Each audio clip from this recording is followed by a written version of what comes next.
Most businesses die in a notebook, not in the market, not from competition, in a notebook full of plans, ideas, and calculations that never once touched the real world. Over 90% of new businesses fail within their first 5 years, and the brutal truth is that most of them failed long before they ever opened a door, not because the idea was bad, because the foundation was never built. What you're about to hear is the one thing nobody tells you before you start, and it's the only thing that actually decides whether your business survives. You have an idea. Maybe you've had it for months. You know it could work. You've watched people with worse ideas make good money. You've told yourself you'll figure it out as you go. So you start spending on the logo, on the space, on the stock, on the equipment, on the launch, and it feels like progress because you're moving, you're doing things. Money is leaving your account, which must mean a business is being built. But somewhere around month 3, something feels wrong. The sales aren't coming fast enough, the money isn't going far enough, and you don't know why, because nobody ever explained to you what a business actually needs before it opens, not after. You are not alone. According to the U.S. Bureau of Labor Statistics, 20% of new businesses fail in their first year alone, not from bad luck, but from decisions made before a single customer ever walked in. The phone rings, and Marco doesn't want to answer it. He already knows it's his supplier. He already knows he's 3 weeks behind on the payment. He stands in the back of his clothing stall in Detroit's Eastern Market, 6 in the morning, surrounded by boxes he hasn't unpacked yet, and he lets it ring. 4 months ago, Marco was buzzing.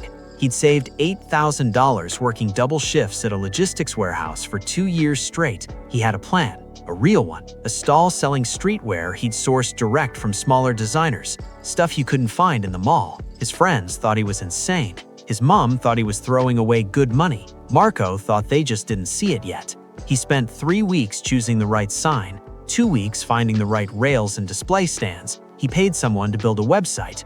He bought 2 months of stock up front because the supplier gave him a better price on bulk. He ran a launch week on Instagram, and on opening day, it actually worked. People stopped, people bought, people shared. So Marco bought more stock. Then he had a quiet week, then another. Then it was December, and the heating bill for the stall was double what he expected, and 3 of his best-selling items were out of stock, and he didn't have the cash to reorder them. And his supplier, who had been patient, stopped being patient. Marco was about to make the one decision that would either save his business or end it for good, and he had no idea which one it was. He sat outside on a plastic chair in the cold and worked out the numbers for the first time. Actually worked them out on his phone, not in his head. And the number he kept arriving at was not the amount he'd made, it was the amount he had left. And those two numbers were not the same. They were not even close. There was a man named Curtis who rented the stall next to Marco's. Curtis had been selling vintage sports gear at Eastern Market for 11 years. He'd watched 20 people come and go in that time. He came over, looked at Marco's face, and sat down next to him.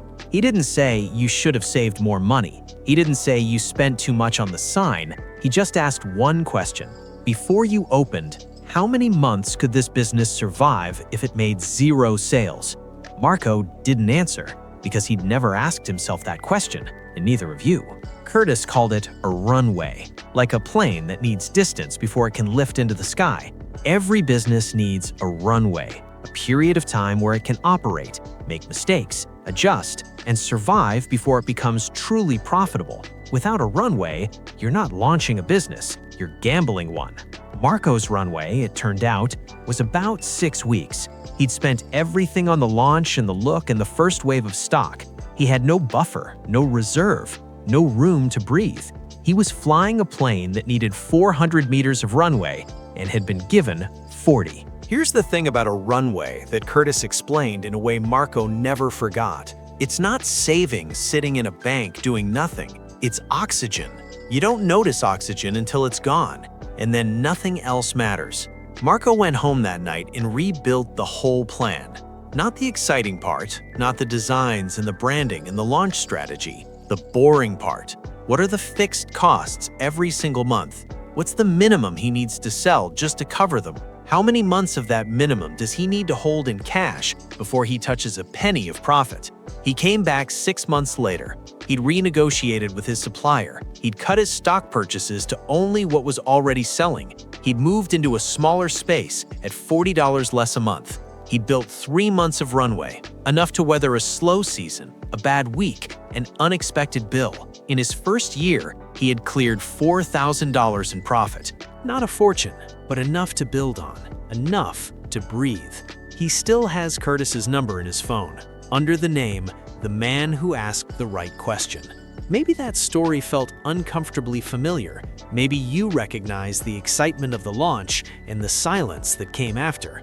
You didn't fail because you weren't working hard enough. You failed, or almost failed, because nobody ever handed you the checklist that comes before the dream. Here's what is actually happening underneath the surface of most failed businesses. Most first-time entrepreneurs are taught, by culture, by social media, by the people around them, that starting a business is about the idea, the brand, the launch. They spend all their energy and all their money building the visible parts, the parts people can see, the sign, the logo, the website, the stock, the Instagram page. What they never build is the invisible foundation, the financial structure that lets a business survive the learning curve. And every business has a learning curve. It does not matter how good your idea is. You will make mistakes. You will have slow months. You will face unexpected costs. The question is not whether those things will happen. The question is whether your business has enough runway to survive them. Most businesses that fail didn't fail because the market rejected them. They failed because they ran out of time to improve. The reason this happens is simple and almost never talked about. Nobody teaches first-generation entrepreneurs about financial foundation before they launch. Not the passion, not the product, the structure. You can't build a house on enthusiasm. You build it on concrete. The fix starts with one number, and you need to calculate it before you spend a single pound or dollar on anything business-related.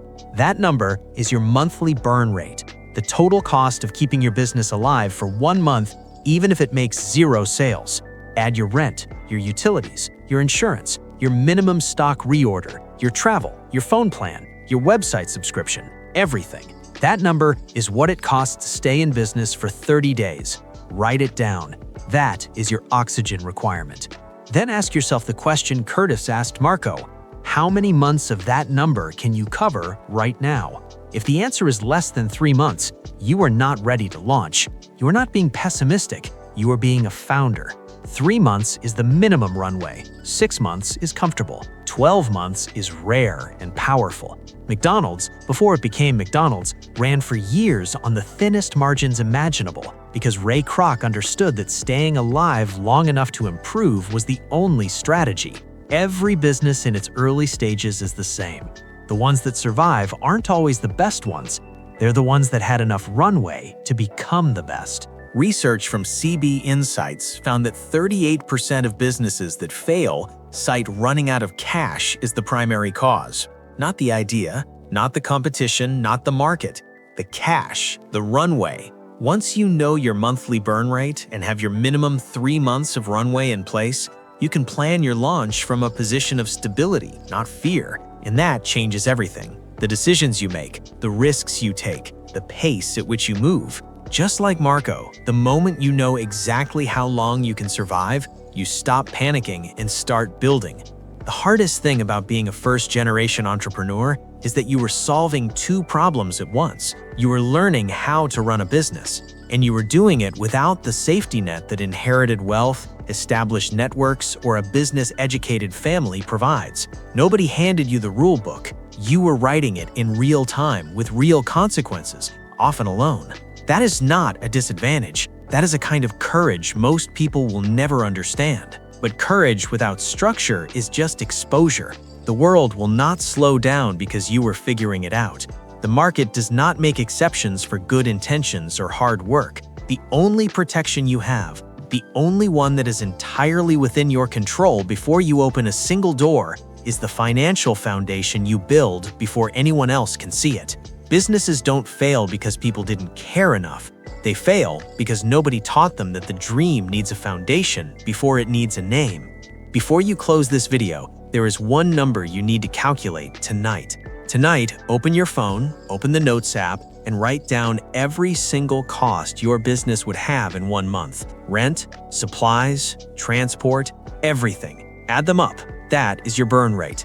Then divide your current savings by that number. That's your runway.